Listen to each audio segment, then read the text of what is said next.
Hello friends, നമ്മൾ ഉണ്ടാക്കാൻ പോകുന്നത് വറ്റക്കുഴമ്പാണ്. ഇത് വന്നിട്ട് മണത്തക്കാളി, ചുണ്ടവറ്റൽ അതിൻ്റെ ഉണക്കിയ ഡ്രൈ ആയിട്ട് ഉണക്കിയതിലാണ് ചെയ്യുന്നത്. ഇതിൽ വന്നിട്ട് ഉപ്പ് ഉള്ളതാണ്, അതുകൊണ്ട് ഉപ്പ് നോക്കിയാണ് ചെയ്യേണ്ടത്. അതൊരു പാനിൽ കുറച്ച് എണ്ണ ഒഴിച്ച് ചെയ്ത് ഒന്ന് ഫ്രൈ ചെയ്ത് മാറ്റി വയ്ക്കുക. ആ പാനിൽ തന്നെ കുറച്ച് കൂടെ നല്ലെണ്ണ ഒഴിച്ച്, ഇത് നല്ലെണ്ണയിലാണ് ഉണ്ടാക്കുന്നത്. അതിലൂടെ കടുക്, ജീരകം, ഉലുവ, വറ്റൽമുളകും കറിവേപ്പില എല്ലാം കൂടെ ഇട്ട് കുറച്ച് റോസ്റ്റായി വരുമ്പോൾ വെളുത്തുള്ളി, ചെറിയ ഉള്ളി അതിട്ട് കൊടുത്ത് കുറച്ച് വഴറ്റി വരുമ്പോൾ കുറച്ച് വെള്ളം കൂടെ ഒഴിച്ച് അടച്ച് വെച്ച് നന്നായിട്ട് വേവിച്ചെടുക്കുക.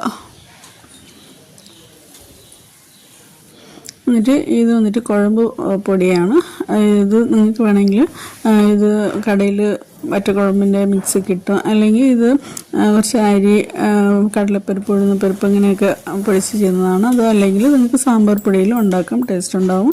പിന്നെ ആവശ്യത്തിനുള്ള പുളിയും കൂടെ ഒഴിച്ച് കൊടുത്തിട്ട് ഈ ഫ്രൈ ചെയ്ത വറ്റലും കൂടെ അതിലിട്ട് കൊടുക്കുക. എടുത്തിട്ട് കുറച്ച് ഒരു നുള്ളു ശർക്കരയും കൂടെ ഇട്ട് കൊടുക്കുക. ഇഷ്ടപ്പെടുകയാണെങ്കിൽ ട്രൈ ചെയ്ത് നോക്കുക. ഈസിയാണ്.